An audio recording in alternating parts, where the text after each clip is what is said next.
அம்மாச்சி வைத்தியம். இன்று நம்ம பூண்டு அது மருத்துவத்தன்மை அதை பற்றி பார்ப்போம். அதுக்கு முன்னாடி நீங்கள் எப்போதும் நான் கேட்குறத லைக் பண்ணுறத ஷேர் பண்ணுங்கள், சப்ஸ்கிரைப் பண்ணுங்கள். இது எதனாலனா சப்ஸ்கிரைப் பண்ணுறது உங்களோட பிரியம். ஏன்னா நாங்கள் இவங்களை பண்ணக்கூடாதுமாங்கிறது அது உங்களோட பிரியம். ஆனால் ஷேர் பண்ணுறத கண்டிப்பாக நீங்கள் எல்லாத்துக்கும் பண்ணிங்கன்னா அவங்க பலன் அடைஞ்சாங்கன்னா அந்த புண்ணியம் பூரா உங்களை தான் சேரும்.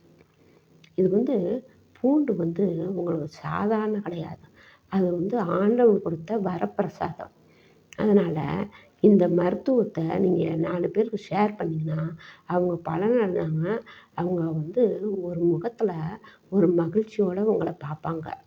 அவங்க பரவாயில்ல, உங்களால் நான் குணமாயிட்டேன் அப்படிங்கிற ஒரு மனசு திருப்தியில் அந்த புண்ணியம் உங்களை தான் சேரும். அதனால் அவங்க சந்தோஷப்படுறது அந்த முகத்தை பாருங்கள், எவ்வளோ அழகாக இருக்குங்கிறீங்க. அது மாதிரி நீங்கள் உங்களால் முடிஞ்ச நன்மைகளை செய்யுங்க. நம்ம கெட்டது செஞ்சால் தான் தப்பு. ஆனால் நன்மை செஞ்சால் நம்ம நாளைக்கு நம்மளோட வாழ்க்கையை திசை மாதிரி சூப்பரில் வந்துடும். அதனால் முடிஞ்ச அளவுக்கு நீங்கள் ஷேர் பண்ணுங்கள். அந்த நம்ம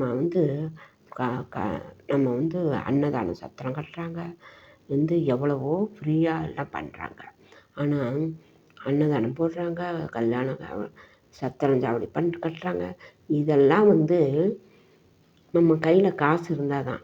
ஆனால் இல்லாமல் நம்ம ஒருத்தவங்க நல்லது செய்யணும் மனசில் நினச்சோமாவே நம்ம புண்ணிய காரியங்களை பண்ணாவே அது போதும். அதனால் அவசியமாக நீங்கள் எல்லாத்துக்கும் ஷேர் பண்ணுங்கள். உங்களுக்கு முடிஞ்ச அளவு இதுதான் நீங்கள் பெரிய சொத்து சேர்த்து வைக்கிற மாதிரி. காசு பணம் சொத்து கிடையாது, நம்ம புண்ணியத்தை தேடுறது தான் சொத்து. வாங்க வீடியோக்குள்ள போகலாம். முதல்ல பூண்டு இருக்குங்க இல்லையா, அது மாசமாக இருக்க பிள்ளைங்க என்ன பண்ணுங்க, சாப்பிடவே பிடிக்காது, வாந்தி வந்தியாக வரும். அதுக்கு என்ன பண்ணும், பூண்டு நான் ஏற்கனவே உங்களுக்கு போட்டிருக்கேன். பூண்டு நல்லா வணக்கிடணும். பூண்டை நல்லா எடுத்து நல்லா வணக்கிடணும் எண்ணெயை ஊற்றி. எண்ணெய்னா ரொம்ப எண்ணெய்ல, சும்மா கொஞ்சம் போட்டு அதை வணக்கி நீங்கள் அது நல்லெண்ணெய் தேவைக்கேற்ப உப்பு போட்டு மிக்சியில் போட்டு நல்லா அடித்து வச்சுருங்க. அடித்து வச்சா அது பிள்ளைங்க மாசமாக இருக்க பிள்ளைங்களுக்கு, அது வாந்தி வர்ற பிள்ளைங்க இதெல்லாம் தொட்டு சாப்பிட்டாவே அதுங்களுக்கு சாப்பாடு நல்லா திருப்தியாக உள்ளே சாப்பிடுங்க. குழந்தைக்கு ஆரோக்கியமும் கூட. அது செஞ்சு கொடுங்க.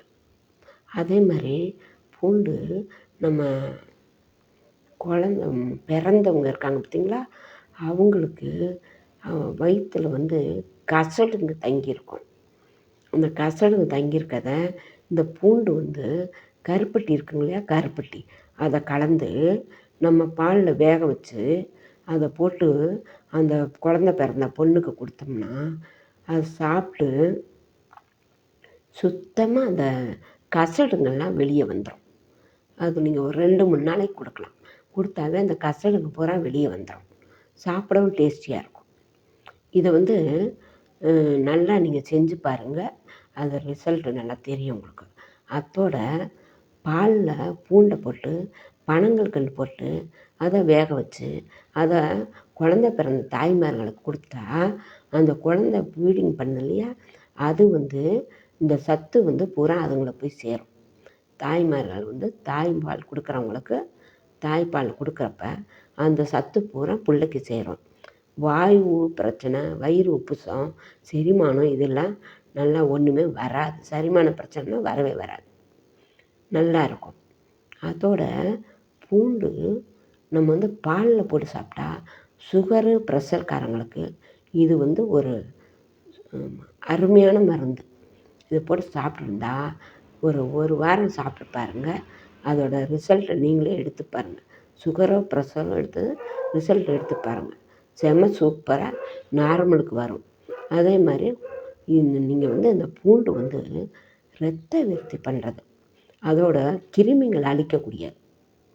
நம்ம வெறும் பச்சை பூண்டு ஒரு பல் எடுத்து வாயில் வெறும் வயிற்றில் குடிச்சுப்புட்டு நீங்கள் சுடுதண்ணியோ இல்லை பாலோ ஏதோ குடிக்கலாம். பாலை காட்டிலும் சுடுதண்ணி குடிங்க, சூப்பராக நல்லாயிருக்கும். இது மாதிரி பூண்டில் நம்ம சொல்லிக்கிட்டே போகலாம். தோல் பிரச்சனைக்கு அது சரியாயிடும். நிறையா பிரச்சனை சால்வ் பண்ணுது. அதனால் தயவுசெய்து இந்த பூண்டு மருத்துவத்தை எல்லாத்துக்கும் ஷேர் பண்ணுங்கன்னு சொல்கிறேன். இதை செஞ்சு நீங்கள் பலன் பெற்று நீங்கள் மற்றவங்களுக்கும் பலனாகுவீங்க. எல்லாருமே நல்லபடியாக இருக்கணும்ன்ட்டு நான் எல்லாம் வல்ல ஆண்டவனை நான் பிரார்த்திக்கிறேன். நன்றி, வணக்கம்.